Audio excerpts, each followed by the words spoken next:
This video will show how to use the data mining tool to retrieve and analyze data from your favorite WeatherSTEM station. To access the data mining tool, click the tab located at the top of the station page to be redirected to the tool. Two drop-down menus will appear, and these drop-down menus will default to the county and station you use to access the data mining tool. A note under the station information will list the oldest record at the station. Some of our Florida stations have been in operations since 2014. You will notice an option to add a comparison station to your data request, and we will cover that feature later in the video. You can also create videos similar to the daily WeatherSTEM sky camera time lapses, and we will cover how to use the video creation tool in another video. Before we jump into a full demonstration, let's discuss the data mining tool and its capabilities. All of the WeatherSTEM stations have the same standard meteorological variables. This includes temperature, precipitation, pressure, relative humidity, wind speed, and wind direction. Some of the WeatherSTEM network stations have additional sensors, such as leaf wetness indicators, instruments that measure soil temperature and soil moisture, and water temperature. The available sensors at the station are listed in the table and include the variable measured, the measurement units, and the current reading. To select a sensor, place your cursor over the row of the sensor you want to choose and left-click. The selected row is now highlighted in blue. If you accidentally select the wrong sensor, left-click the row again to deselect the sensor. Next, we will use the provided calendar below the table to select the period of interest. The date of the first observation at the station is listed again for reference. The time period will automatically default to the last 24 hours. If you want to change the selected time period, click on the field and two calendars will appear. Using the calendar on the left, select a start date and time, and then a stop date and time on the second calendar. When you are done, click the green Apply button.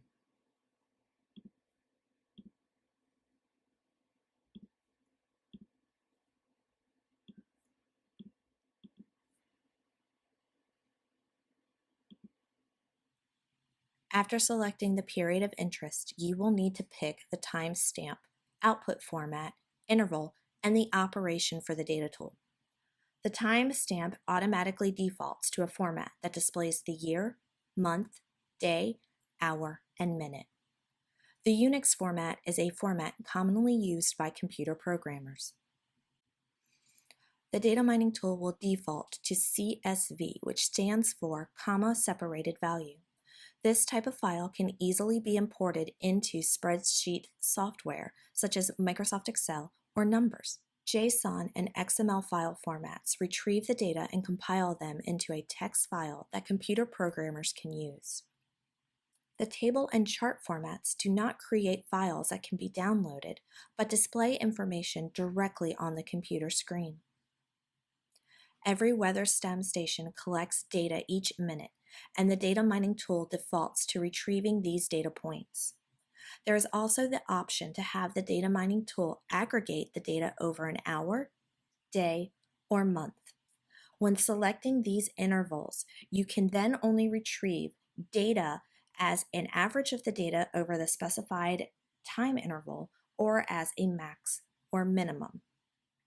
Now that we have discussed the data mining tool's features, we will walk you through some examples to show you how to display and download the data. In our first example, we will download data from the WeatherSTEM station at Blue Lagoon in the Bahamas. Let's pull down some recent temperature data and import it into a spreadsheet. From the list of sensors, click on the thermometer.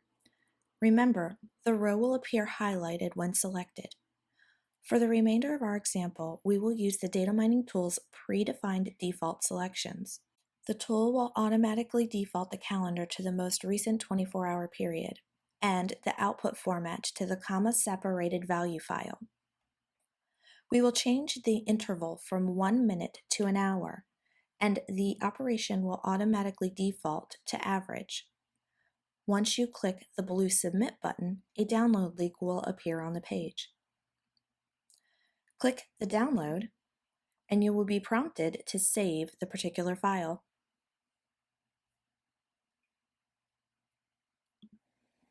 Once saved, you can open the file in spreadsheet software. The data will appear in columns, making it easier to do data analysis or use the software's plotting tools.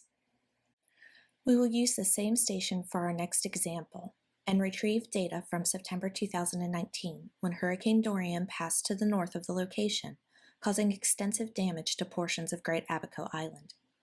From the list of sensors, select the 10-minute wind gust and the barometer. Using the calendar, select a time period from September 1st through September 3rd.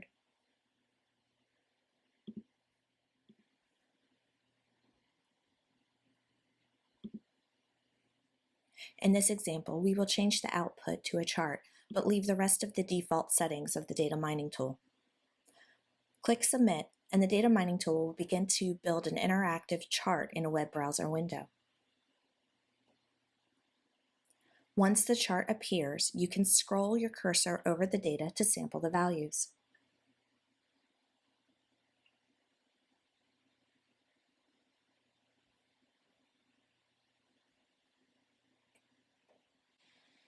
You can also click on any data point and a new window will appear with the corresponding WeatherSTEM sky camera image from the same time as the observation.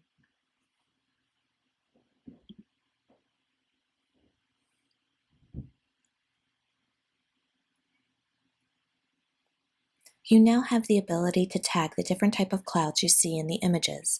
Click on the Tag Clouds link located below the image to be redirected to the WeatherSTEM Cloud Tagging platform. For more information on this feature, review our instructional videos on cloud tagging and our lesson on cloud classifications found on our Educational Resources page.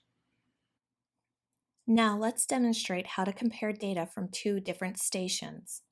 At the top of the data mining tool, click on the Add Comparison Station link found underneath the drop-down menus for the current station. Select the county of interest from the first drop-down menu, and then a second drop-down menu will appear with stations from that particular county.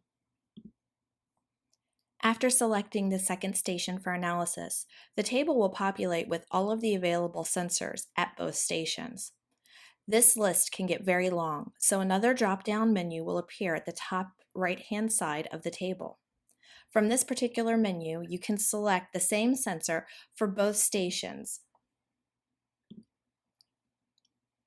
This makes it easier to navigate the rest of the data mining tool with the instructions described in our previous sections.